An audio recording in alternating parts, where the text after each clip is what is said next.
기도하겠습니다. 하나님 아버지, 오늘도 허락하신 하루를 살게 됩니다. 처음부터 끝까지 동행하여 주시고 매 순간이 하나님의 거룩한 뜻을 이루어가는 복된 날 되도록 인도하옵소서. 우리의 발걸음을 제어하사 하나님의 거룩한 뜻이 이루어지는 귀한 일에 사용되어지는 복된 인생으로 삼아 역사하여 주옵소서. 오늘도 말씀을 나눌 때 그 말씀 가운데 하나님의 뜻을 깨닫고 주님 앞으로 더욱더 가까이 나아가는 복된 하루가 되게 하옵소서. 예수님의 이름으로 기도하옵나이다. 아멘. 오늘 보실 하나님의 말씀은 마가복음 8장입니다. 1절 말씀부터 13절까지입니다. 마가복음 8장 1절부터 13절을 같이 읽겠습니다.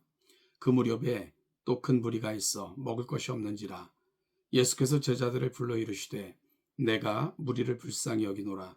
그들이 나와 함께 있은지 이미 사흘이 지났으나 먹을 것이 없도다.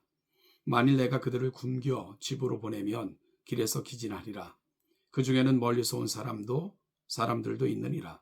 제자들이 대답하되 이 광야 어디서 떡을 얻어 이 사람들로 배부르게 할 수 있으리이까? 예수께서 물으시되 너희에게 떡 몇 개가 있느냐? 이르되 7 이로소이다 하거늘 예수께서 무리를 명하여 땅에 앉게 하시고 떡 7개를 가지사 축사하시고 떼어 제자들에게 주어 나누어 먹게 하시니 제자들이 무리에게 나누어 주더라. 또 작은 생선 2마리가 있는지라 이에 축복하시고 명하사 이것도 나누어 주게 하시니 배불리 먹고 남은 조각 7 광주리를 거두었으며 사람은 약 4,000명이었더라. 예수께서 그들을 흩어보내시고 곧 제자들과 함께 배에 오르사 달마누다 지방으로 가시니라. 바리새인들이 나와서 예수를 신란하며 그를 시험하여 하늘로부터 오는 표적을 구하거늘 예수께서 마음속으로 깊이 탄식하시며 이르시되 어찌하여 이 세대가 표적을 구하느냐? 내가 진실로 너에게 이르노니 이 세대에 표적을 주지 아니하리라 하시고 그들을 떠나 다시 배에 올라 건너편으로 가시니라. 아멘.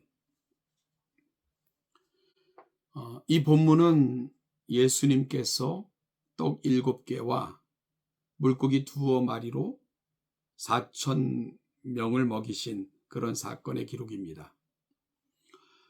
이것은 앞서 마가복음 6장에 기록된 이른바 오병이어 이적과 매우 비슷합니다. 그래서 두 이야기가 동일한 사건을 기록한 것이라고 생각하는 사람들도 있습니다. 그러나 마가복음의 저자는 8장 1절에서 그 무렵이라는 말로 이 이야기를 시작하고 10절에서는 달마누다 지방을 언급하며 이야기를 마칩니다. 곧 이 일은 예수께서 시돈과 데가볼리를 다니시다가 다시 갈릴리로 돌아오셨을 무렵에 발생하였고요. 이후에는 달마누다 지방으로 이동하셨음을 분명히 진술하면서 이것은 앞선 오병이어 사건과는 구별된 사건이라는 것을 보여줍니다. 이 본문이 앞선 오병이어 본문과 구별되는 가장 특징적인 부분은 이 이야기에 나오는 떡이나 사람의 숫자보다도 무리가 예수님과 함께 있은 지 이미 사흘이 되었다는 점과 허기진 그들을 불쌍히 여기시는 예수님의 마음이 직접적으로 표현되어 있다는 것입니다. 예수님은 이미 사흘 동안 그들에게 영적 양식을 풍성하게 공급해 주신 것으로 당신의 할 바를 다 했다 선을 긋지 아니하시고요. 육적 양식이 떨어져 배고픈 그들을 매우 불쌍히 여기셨습니다. 이처럼 주님은 우리의 육체적인 문제에도 매우 깊은 관심을 가지고 계신다는 사실을 오늘 본문은 보여주고 있는 거죠. 왜냐하면 예수님은 우리와 같은 육체를 가지셨던 분이시기 때문입니다.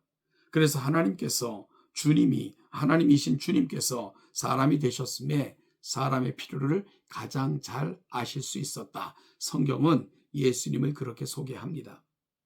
그런데 제자들은 이의 관점에서 이 많은 사람들을 광야에서 어떻게 먹일 수 있습니까? 라고 반문합니다. 그들이 이미 오병이어 사건을 통해서 예수님의 놀라운 이적을 경험하였다면 어떻게 이번에도 이렇게 부정적으로 반응하였겠느냐 하는 의문이 들 수 있습니다. 그런데요, 어찌 보면 이것이 우리의 모습이기도 합니다. 사람은 하나님께서 행하신, 그러므로 우리가 경험한 은혜를 매우 쉽게 망각합니다. 내가 받은 은혜, 내가 경험했던 수많은 체험보다도 결국은 늘 내 앞에 있는 상황이 커 보이고요. 그 상황 앞에서 우물쭈물하며 망설이고 불편해하는 것이, 그리고 불평하는 것이 연약한 인간의 한계이고 모습입니다. 광야의 이스라엘 백성들도요, 이집트에서 10가지 재앙을 경험했던 자들이고 홍해가 갈라지는 사건 등을 통해 하나님의 놀라운 능력과 사랑을 경험하였던 세대입니다. 매일의 만나를 경험했던 세대이고요. 또한 하나님께서 그들의 발이 부르트지 않게 하시고 얼마나 세밀하게 광야의 모든 길에서 보호하셨는가를 경험했던 사람들입니다. 여러분, 그럼에도 불구하고 그들은 늘 하나님보다 상황이 커 보였습니다. 그래서 물이 없으면 물이 없다 불평하고요.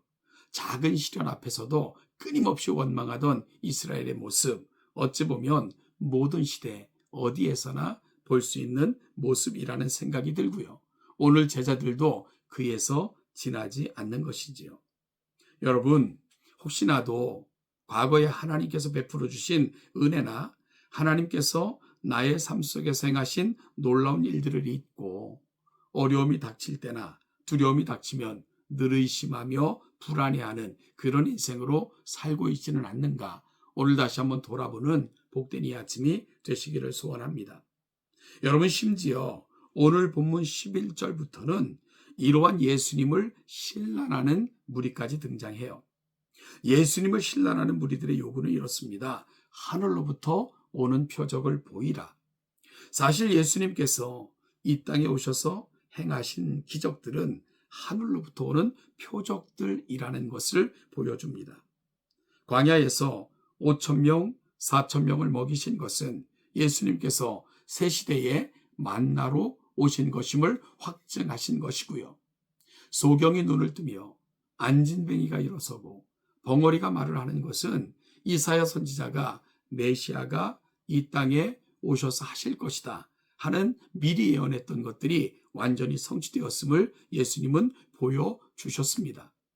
예수님께서 행하심은 철저하게 하늘로부터 또한 미리 예언되어진 일들을 표적으로 보여주고 계셨던 것이지요.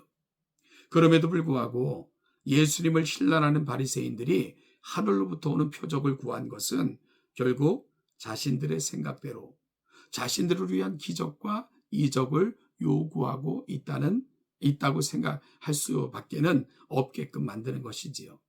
예수님께서는 이들의 모습을 보시면서 탄식하셨습니다. 여기서 탄식이라는 말은 한탄하시며 슬퍼하신다라는 뜻입니다. 예수님의 마음의 근심과 슬픔을 보게 되는 표현이고요. 그 사실 앞에서 사실 우리는 몸둘 바를 모르게 되죠.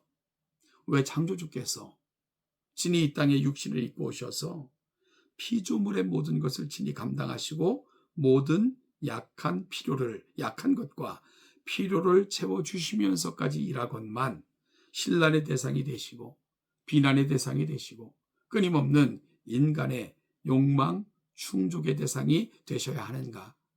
참으로 죄송한 마음일 뿐입니다. 예수님께서는 그래서 그들을 다시 떠나실 수밖에 없었습니다. 어디에도 예수님께서 마음 두실 곳이 없어 보입니다. 오늘 본문을 통해서 느껴지는 감회입니다. 사랑하는 여러분, 오늘 이 본문 앞에 우리는 다시금 우리 신앙에 대한 깊은 질문을 해야 합니다. 우리는 사실 이들보다 나을 것이 없다는 생각 때문입니다. 그때에는 사실 그들은 예수님에 대해서 잘 몰라서 그랬다고 칩시다. 그들이 정말 그분이 하나님이라고 분명히 믿었다면 그렇게 행했을 리가 없지 않겠습니까? 마음이 둔하여 이 땅에 오신 하나님을 몰랐기 때문에 그들은 그렇게 했을 것입니다. 그런데 우리는 어떻습니까? 우리는 그분이 누구신지, 무엇을 행하셨는지, 우리를 얼마나 사랑했는지를 아는 사람들 아닙니까? 그럼에도 불구하고 우리는 작은 시험 앞에서도 속절없이 무너지며 끊임없이 하나님을 원망하고 늘 기복주의 신앙으로 하나님은 우리의 필요를 채워주시면 되는 분으로 취급하는 건 늘 우리의 모습은 혹시 아닙니까? 그렇게 우리가 어리석은 자로 오늘의 삶을 살고 있지는 않습니까? 하나님의 말씀은 그때 그 사람들에게 주셨건만 또한 오늘 우리에게도 주시는 거룩한 하나님의 계시입니다. 그리고 우리는 완성된 계시를 소유한 사람들이고요. 여러분, 그렇다면 우리 신앙의 수준이 점점 깊어져야 되는 건 당연하고 마땅하지 않겠습니까? 오늘 또 다른 표적을 구하며 예수님께서 행하신 일들을 자신에게 맞추려 하고 예수님을 끊임없는 자기 욕망의 충족 수단으로만 생각했던 바리새인들의 모습을 통해서 오늘 나의 신앙은 어디에 있는가? 나는 신앙의 깊은 성숙을 위해 오늘 얼마나 노력하고 있는가? 나는 하나님을 얼마나 알아가고 있는가? 다시 묻는 가운데 2024년 안에는 좀 더 깊은 신앙의 단계로 예수님을 좀 더 깊이 만나는 복된 한 해가 될 수 있기를 간절히 축복합니다.